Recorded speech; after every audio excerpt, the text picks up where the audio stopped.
I'm going to show you how to remove the CapCut watermark ending from your videos. If you find value in this video, then give it a like, drop a comment down below and consider subscribing for more videos like this in the future.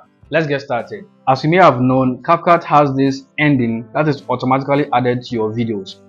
And if you save your video, you will realize that it is found at the end of your videos.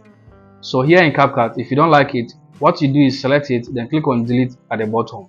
But it becomes tedious when you have to delete it each time you are creating a new project. So I'm going to show you how you can remove it completely so that it will not be added to even your future projects. So let's go back and let's click on settings at the top right corner, and here you'll find add default ending. So we're going to disable it, then click on discard.